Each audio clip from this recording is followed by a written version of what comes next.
All right, so we're back to finish off our tile project. As you can see, a lot of it has been carved out already.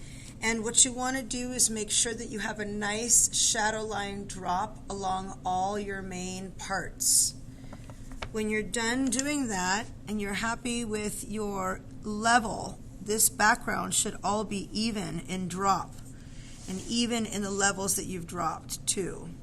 When you carve this, your line, your pencil line will disappear and become this shadow line.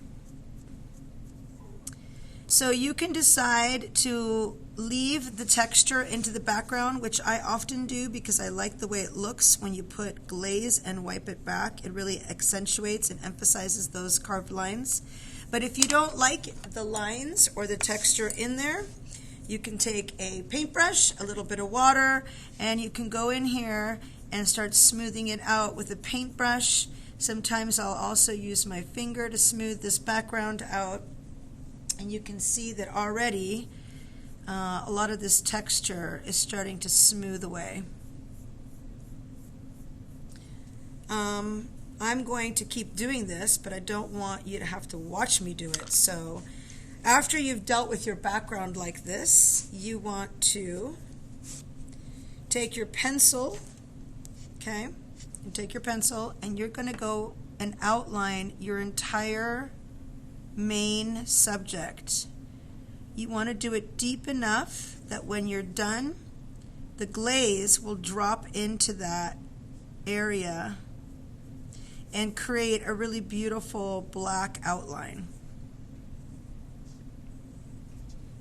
So I would go around the entire form as close to the edge as possible.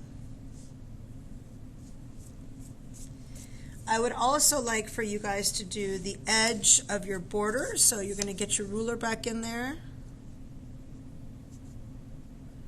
and go on the inside and get that line in.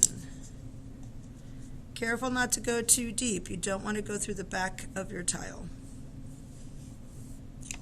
Okay, so you guys get the picture, and I would do this all the way around. I like to flip my tile because I'm right-handed, so I like to use my dominant hand when I do these things. There we go. And you'd also do any of your detail lines that have started to disappear just from working on the piece. All right. There's my outline, and of course I haven't finished outlining my main subject, but you can see how it goes dark and it goes deep. You also need to put the holes in the top with the back end of a needle tool, and I'm going to just, on the inside of this edge, I'm going to go through to the back. Okay, set it down again.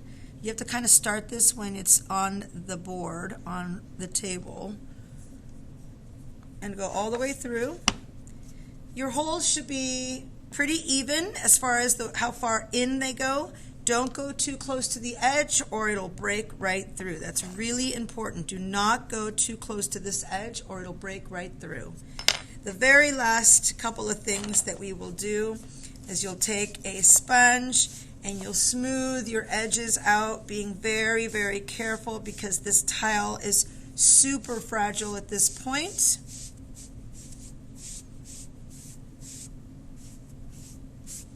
And of course, as always, you want to take a look at the back and make sure that your holes are open enough and that they're smoothed out. They're not lumpy, and that they're open because you know, of course, clay shrinks as it dries. So these holes are going to get smaller, and we want to be able to put rope through them and string them. So I'm going to clean that off. Anything from the back that needs to be cleaned off as well. And with my pencil, I will put my name. You guys will put first name, last initial, and period. I always just sign my work the same way, so there it is. Don't worry too much about these crumbles. They'll come off later, much easier when the clay is dry. All we need to do now then is take a piece of plastic. Here's a bag.